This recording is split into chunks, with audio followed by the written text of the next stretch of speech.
Rarely accused of ribaldry, it's the Medicare for the Lazy Man podcast. Probably didn't say that right. The podcast that wants you to wear your thinking cap.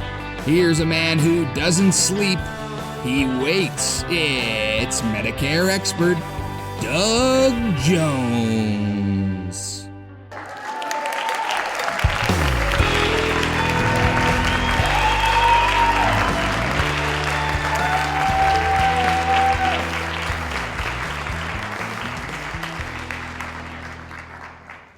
Well, hello, everybody. Welcome to another episode of the Medicare for the Lazy Man podcast. We are so happy to have you joining us today. And as you just heard Drew McMillan tell you, I am Doug Jones, your Medicare expert. Drew McMillan is my Canadian nephew, and he is the one who opens every one of these episodes. And I am so proud of his work. I actually just thought about giving him a promotion. Then I realized that anybody in our organization, the Medicare for the Lazy Man organization, that gets a promotion is going to be one step ahead of me up the food chain. So there won't be any promotions being handed out, but I will give him a hearty hand clasp when I see him and his family at our Thanksgiving gathering, which is going to take place in Laguna Niguel, California. So anyway, aside from Drew's contribution, I am here to talk to you about Medicare, to make you understand that Medicare is probably going to be an improvement in your insurance situation. Oops, Randy's doing something very scary over there. I don't know what the heck. Oh, okay, adjusting his screen. And that was very frightening to see a giant face. We're having an earthquake. That's what it looked like. Your head filled up the whole screen. It was very frightening. So anyway, to shorten my usual pitch, go buy Medicare for the Lazy Man 2022 at either Amazon or Barnes & Noble. When you go to Amazon, you're going to find your choice of 4 different editions. Each one is designed to fit a different need, and it's designed to appeal to a different price point. So savvy purchasers will be able to decide how much they want to spend for a book. They'll be able to decide whether they want to get a hardcover or a paperback or a Kindle ebook or perhaps an Audible one, so that they can listen to the adventures of Medicare for the Lazy Man. In any event, the whole point of my book is to acquaint people in a very lighthearted way about the existence of Medicare, about some of the rules of Medicare, and about what they're likely to need to do when Medicare time arrives for them. And then if they have additional questions or concerns, that's what I'm here for. My email address is splashed all over the book, and I encourage people to contact me with their questions or go to our website, which is undergoing some modernization, I'm told. So Randy and his staff are fixing the website up, bringing it into the 21st century. And that website is medicareforthelazyman.com. So one can always go to the website, and there are 2 yellow buttons there. I would suggest clicking on the one that says, I want a quote, and that way I will be, you'll be sharing with me just a few of your personal details so that I can tell you what insurance companies would charge you for the Medicare supplement insurance that I encourage people to buy. So that would be the beginning of a long, happy relationship, I hope. Now that Randy has scared the heck out of me by shoving his face right into the camera, I'd like to say hello to him in a more formal way. Hello, Randy. Good morning, Mr. Jones. Obviously, you know what I was doing there. I can't stand it when my head is in the wrong spot on the screen. Well, on my screen, it was just fine. So the fact that it wasn't on your screen is confusing to me, but I'm easily confused anyway. I know. It's terrible. I'm just having one of those mornings where everything I touch doesn't look right. So, well, you think you're having a bad day. What about Queen Elizabeth? Yeah, bless her. Bless Queen Elizabeth. We just heard moments ago that Queen Elizabeth, the beloved monarch, has passed, and the only thing that Doug and I can say about that is, she meant a lot of tradition to the whole world, and that's pretty much all gone now, I believe. But rest in peace, Queen Elizabeth. God save the Queen. Absolutely. I concur 100% with that. And the only two negatives that we dredged up, kind of the same negative that happened when John Kennedy was assassinated. I was in, I'm going to say, 10th grade. I was in my sophomore year of high school, and my friend in front of me, Greg Amanoff, turned around with a horrified look on his face and said, "Oh my God, that means Lyndon Johnson is now going to be our president," which was certainly something I hadn't thought about amongst all the hoopla. So Queen Elizabeth leaves a son who is next in line that probably isn't as well equipped as she was to sit on the throne. And then we also have a president in the White House that's going to have to make a state visit. And I'm sure a lot of cameras are going to be pointed at him. So I'm hoping that everybody can rise to the occasion and can carry on without screwing things up. I'm not confident, though. Anyway, I've got a fairly short subject today, a lighthearted subject. We have been talking lately about things like Medicare, government regulation of Medicare salesmen and so forth and so on, and some of their underhanded tactics.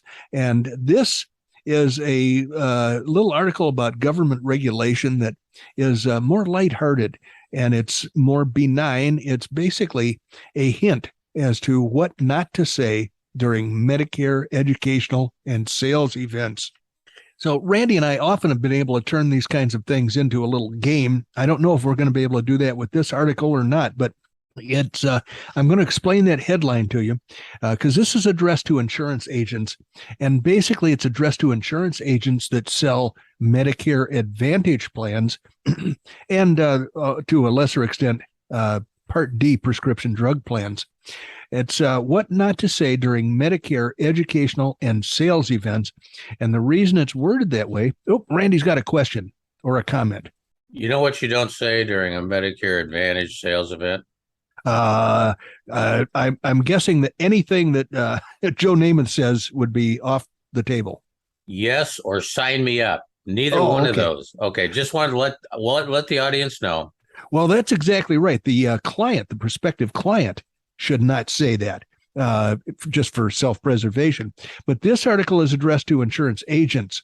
So what are they not allowed to say to the client during a sales event or during an educational event? And remember, those are two different things. They're treated differently under U.S. government regulations. So this is published last October, but nothing has changed. And in fact, the rules are going to get stiffer and stiffer if there are any changes as a result of activities by the companies that are promoted by Joe Namath, Jimmy J.J. Walker, and William Shatner. So anyway, let's get going into the article here. The meat of the subject. Do you want to host a Medicare educational event or a Medicare sales event? It's important to know that there are certain things you can and cannot say during these events. Now, remember, this is addressed to insurance agents. So if you go to one of these events, which I don't recommend because I think everybody has better things to do, then you're going to be able to determine whether or not the people holding the event are following the regulations. And there are secret shoppers out there, they tell me, the government has hired for the purpose of making sure that these people mind their P's and Q's during the event. So the article goes on to say, just like how the Centers for Medicare and Medicaid Services, that's CMS, the government bureaucracy that doesn't know how to spell its own acronym, CMS has some strict rules on what you can and cannot say during Medicare sales appointments. They also have strict rules on what you can say at Medicare educational and sales events. You can find these rules in the Medicare Advantage and Part D communications requirements. But to help make understanding these rules easier, we're going over the major language restrictions below. And then there's a note here. Please keep in mind that in addition to the phrases listed below, while you're hosting Medicare educational and sales events, you also cannot say the things we've covered in a different publication What agents can't say during Medicare sales appointments. I think you and I had some fun with that, Randy, back a while back. Well, we think that we provide a pretty good summary of what you can't say during these events. We know that this post is not all-encompassing. I think they mean all-inclusive. For all rules on what you can and cannot say during Medicare educational and sales events, please read the full government document. I've looked at that document. I'll tell you right now, I would put a bullet in my brain, but if I had to sit down and read that whole thing, it is a multi-page, almost a multi-volume collection of governmental ledger domain. Basically, it's like a magician pulling rabbits out of a hat. Then, if you remember on the Rocky and Bullwinkle show, the magician pulls a roaring lion out of a hat and shoves it back in there. It's you can read these documents and then not understand a single word about what they're talking about, even though the intent is very simple. Say this stuff, don't say this other stuff. So I digress. During educational events on Medicare choices, here are some examples of phrases that you cannot say through education or throughout educational events. First is you can sign in on the sheet of paper up front. So if you're attending one of these meetings and they kind of hint that you should sign the list of guests, the guest list or whatever that they have on a table, that is verboten. There should not be a sign-in paper up front at this type of event. Now, this is an educational event. You cannot display a sign-in sheet or collect contact information from attendees at educational events. And here's another thing you can't say at an educational event. Here is a paper with premiums and co-pays of these health plans. Educational events are to be strictly educational. During them, you cannot lead or attempt to lead attendees toward a specific plan or set of plans. You cannot hand out anything that lists premiums or co-pays at these events. And then the next thing that you're not allowed to say at a Medicare educational meeting, who wants an application? That would be a pretty silly thing to say, but it's prohibited. It is also prohibited for you to hand out other Medicare marketing materials and applications at educational events. Now, what about sales events? Remember how I said that educational events and sales events are handled in a completely different way. So during sales events, here are some examples of phrases you cannot say. The first one is, this event is strictly educational, because it's not an educational event, it's a sales event. So you can't tell them they're at an educational event. If you have not registered and marketed the event as educational, it's not an educational event. You should not attempt to mislead attendees or prospective attendees into thinking otherwise. And the next thing you're not allowed to say at a sales event is, everyone must sign in on the sheet of paper up front. I think I might have touched something, and I know Randy can see me, but I can't see him. So I am going to click on something or other that I think I lost Randy forever, maybe forever. Randy, can you hear me? No, I can hear you. I can see you. I'm good. Okay, all I see on my screen is a big word that says Zoom. So, Zoom. I don't know whether I touched something or caused that to happen. But in any event, I'm going to continue on with this because we are under the gun time-wise. So the next thing you can't say is everyone must sign in on the sheet of paper up front. Unlike with educational events, you can have a sign-in sheet available for attendees to fill out at a sales event. However, you cannot require attendees to sign in. Filling out the sheet must be optional. And then the next thing you cannot say is, meals and drinks are on me tonight. Let's get them liquored up. They'll buy anything. You cannot offer or subsidize meals or a combination of foods and beverages that could constitute a meal at a sales event. And let me explain what a combination of foods that might constitute a meal would be. I used this with Randy last year when we were talking about the same subject. And I said, it's let's say, and I was using it as a quiz question. I said, Randy, tell me whether it would be okay to serve gravy at a Medicare sales event. And he said, sure, that'd be fine.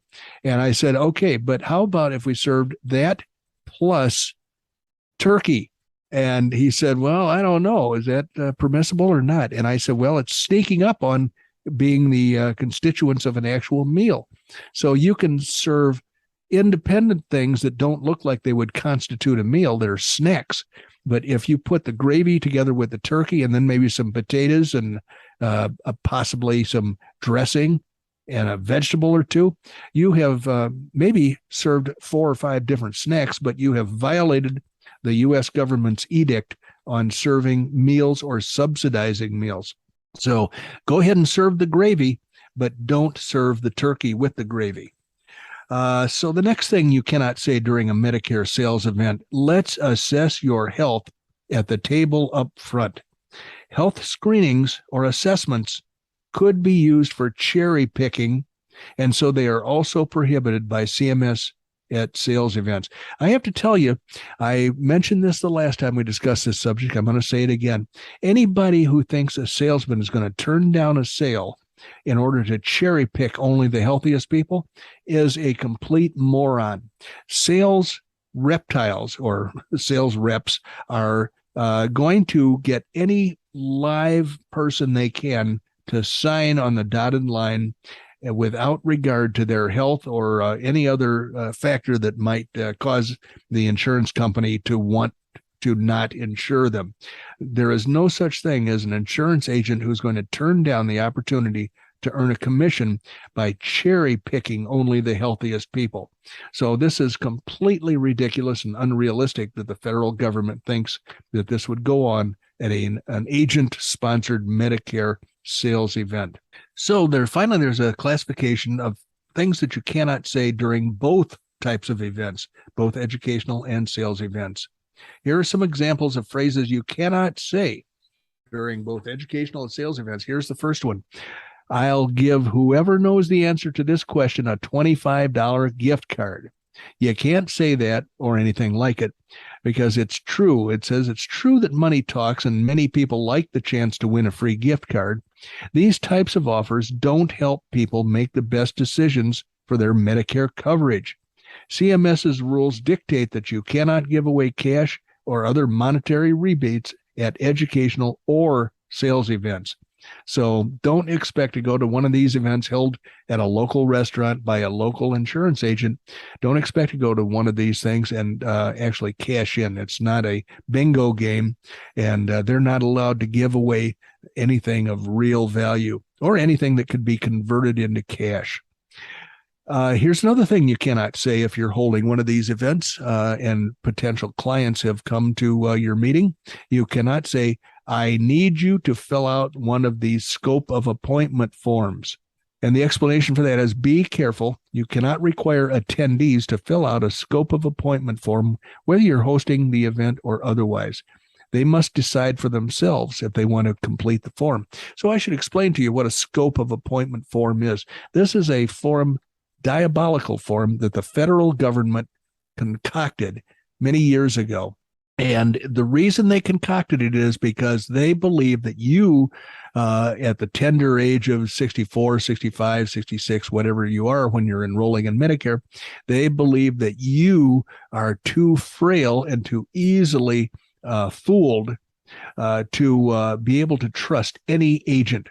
And so the scope of appointment form gives you, the client, the potential client, gives you the right to offer your permission to the agent to discuss insurance.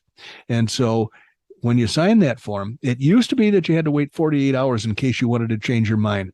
You couldn't just say, nope, I've changed my mind. You had to offer this form.